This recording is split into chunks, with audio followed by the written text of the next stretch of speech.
Sana pumayat ka na. Iyan ka palagi. I love you, mom.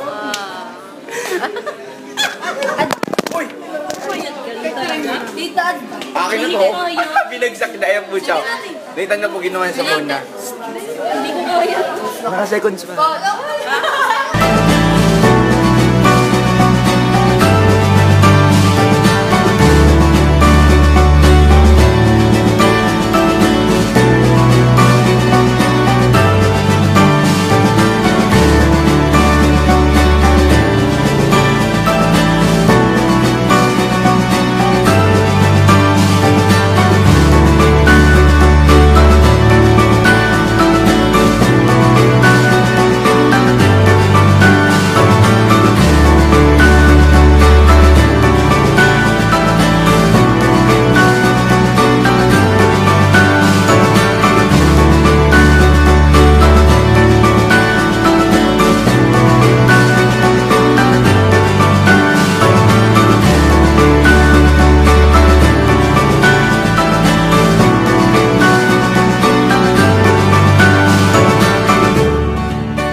Oo. Dapat Ang bigat eh. dyan, nag-solo na sila. Solo na.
Snapchat, ikaw yung buhay ko Snapchat, mahal na mahal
From Layrich, anong moment na kasama mo si Brace ang very touchy? Yung tipong na-touch ka sa ugaling pinakita niya. Yung niyakap niya ako nung umiiyak ako, tapos nung niyakap niya din ako nung thank you siya ng thank you. Nakakatawa kasi nakaka-appreciate siya ng sobra. Naranasan mo na po ba yung parang ayaw mo nang iwan si Brace at kung pwede lang ay sasama ka sa kanila pa uwi? Every time na nagkakasama kami, lagi. Ano yung pinaka-memorable na moment na nakasama mo si Brace? At yung super kinikilig ka? Ang pinaka-memorable na moment ay nung kinantahan niya ako na aking prinsesa sa SM Manila, yung naging prinsesa niya. Inalam ko yung mga basic information about sa kanya, tapos lagi ko vini-visit yung Twitter niya. Si Brace ang naging bias ko kasi hindi ko alam kung bakit. Basta ideal man siya. Yan. Bakit po si Brace yung napili niyong gawing bias instead of Joaquin Nash? Hindi ko siya pinili talaga. Bigla ko na lang siyang naging bias kasi sobra ko siyang hinahangaan. Yun. Paano mo po i-define si Brace as a person and not as an artist? Yun. Sobrang clingy niya, sweet, mapang-asar, at syempre mabait siya. Sobra. Paano mo nakakayanan ang hirap ng pagiging admin? Nakayanan ko dahil sa pagmamahal ko sa fandom at sa Arkiza Fam. Paano ka po nakilala ng Arkiza Fam and kailan? Bago pa lang ako naging fan nung nakilala nila ako. Kinikwento pala ako ni Kuya Chris sa kanila, sa Arkiza Fam. Wait kami nila Tita Alma, ni Brace at ni Jane. Pinakilala ako ni Kuya sa kanila. Sobra po bang hirap mag-handle ng mga co-fangirls? Mahirap po ba maging admin? Gusto ko yung ginagawa ko kaya nakakayanan ko. Did you ever felt jealous if ever na may nalilink na girl kay Brace? Dati, natatawa na lang ako pag naaalala ko nung mga panahon nagsiselos pa. Ano ang best fan service ni Brace sa'yo? Yung chini-cheer up niya ako kapag may problema. Biggest trial or problem sa pagpa-fangirl mo? Para sa akin, kapag hindi ako present sa mall shows or concert nila, yung feeling na sila masaya tapos ako nasa bahay lang nagpapatrip, ganun. How do you feel when Kuya JC assigned you to be an admin? Sobrang flattered ako nun, syempre kasi pinagkakatiwala niya sa akin ng fandom na binuo niya. Gaano mo kamahal si Brace, Brace United, and Arkiza Family? Mahal na mahal ko ang fandom at Arkiza Family. Yun lang yun. Mahal ko kayong lahat. Paano pag isang araw nakita mo si Brace na nakaluhod sa harap mo at may dalang ring pero may boyfriend ka? Sino ang pipiliin mo? Nako ewan, di ko alam. Mahirap yan, imposible. Anong pinaka nakakahiyang nagawa mo sa harap ni Brace? Parang nalimutan ko na siguro, basta meron yan. Try mo na ba tarayan at maging cold kay Brace? Lagi. Yung madalas trip ko lang pero minsan totoo. Tinatanong niya ako before, sabi niya, Liz, bakit ang taray-taray mo sa akin? Ganyan. Paano kayo mag-banding ni Brace? Kwentuhan at asaran madalas. Tapos syempre, hindi mawawala yung mga picture-picture. Anong motivation mo? Bakit patuloy mo sinusuportahan si Brace kahit na minsan may pagkakataong susuko ka na talaga? Inaalala ko yung mga memorable moments namin ni Brace ng Arkiza Fam tsaka ng Brace United. Paano maging matatag kay Brace kahit may mga haters or bashers ka na? Hindi ko na lang sila pinapakalaman kasi wala akong magagawa kung ganun yung tingin nila sa akin. Saka ayoko magpa-apekto sa kahit sino. May time po ba na gusto nyo mag-give up sa pagiging admin? Wala pa naman. Supportive ba po ang parents mo sa pagiging fangirl mo? Gumawa ako ng letter para kay daddy at sinabi ko doon lahat kung gaano ako kasaya kapag nakakasama ko ang Arkiza Fam at Brace United. So, naalala ko pa noon, sa classroom ko yung sinulat, tas umiiyak ako sa klase. Na-attempt ka na ba sumuko sa pagpa-fangirl? Oo, no. May pinagsilosan ako dati pero hindi lang natuloy yung pag-quit ko kasi hindi ko pala talaga kaya. Ang pagiging fangirl ay masaya. Pero paano pag pinatigil ka? Titigil ka ba o hindi? Hindi, kasi yun ang happiness ko. Paano niyo po napapagsabay ang pagiging admin niyo at studies niyo? Yun. Pagklase namin, nakikinig na lang ako sa teacher. Pero syempre, may times na yung madaldal ako. Ganun. Pag di ko naintindihan ng lesson, napapaturo ko sa mga kaklase ko. Tapos, pag uwi ko sa school, gumagawa na lang ako ng homeworks. Tapos, after nun, ginagawa ko na yung responsibilities ko as an admin. Kailan ba nagiging sagabal sa studies mo ang pagiging fangirl mo dahil sa social media? Nagiging sagabal kapag may sabay na importanteng dapat gawin sa pagpa-fangirl at sa school. Tanggap ba ng parents mo na fangirl ka at first? Nagalit ba sila or hindi? Hindi naman. Tanda ko nung first mo show nila, hinatid ako ni daddy nun sa mall. Ayun, kakabukas pa lang nang nandun ako. Di ka ba nahirapan nung una kang naging fangirl ni Brace? Hindi naman, kasi friendly ang fans niya. Ano ang feeling na ang daming nainggit sa inyo kasi close na close kayo ni Brace? Nalulungkot ako sa kanila kasi inuuna nila yung inggit, kaya sila nasasaktan. Paano kung si Brace maging asawa mo?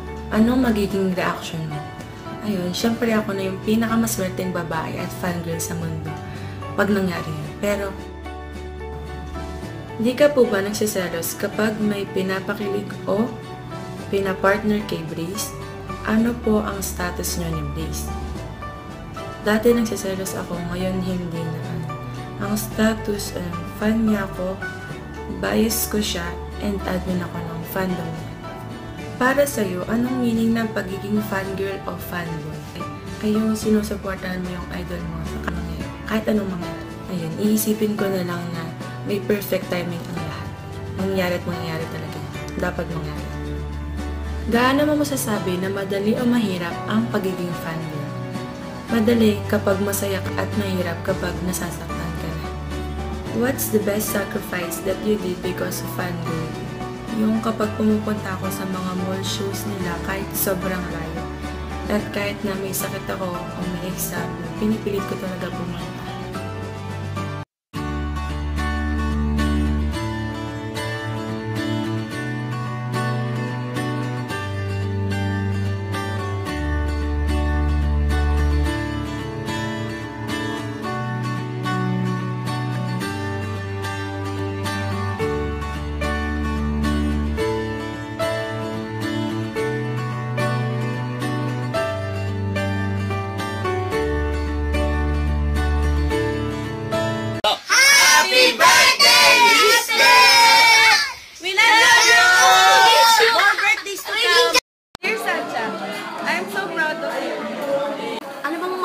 Kay Lisbeth. Maganda. Alam ko na. Ano? Ay! Picture nga. Picture nga. Kulit to. Picture lang. Picture lang. Sinasaktan na. Maraming salamat. Wait lang guys. May tanong ko sa inyo. Sino bang may album na ng Kimify? Ayun, maraming salamat po. Hello, Ate Lisbeth. Ba't di ka pupunta? Kasama yung joke.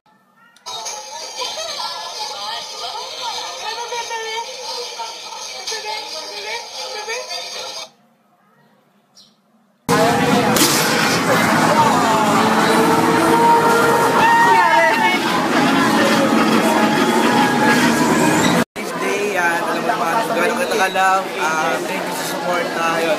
Ano man sila natin? Ay, ganyan na, hindi ganun na.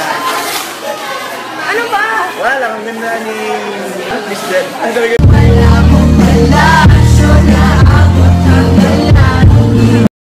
Aking prinsesa. Bye-bye.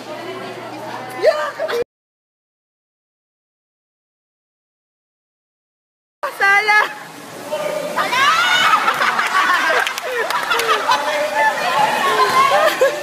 Happy Rainy Day! Hi, Lee! Happy second year anniversary. Really, I love you. Sana magtagal pa. Love you, bye-bye. May forever. Diba? Sabi ko sa inyo, may forever. We're only getting older, baby. And I've been thinking about it lately. Does it ever drive? Happy second anniversary, Brace!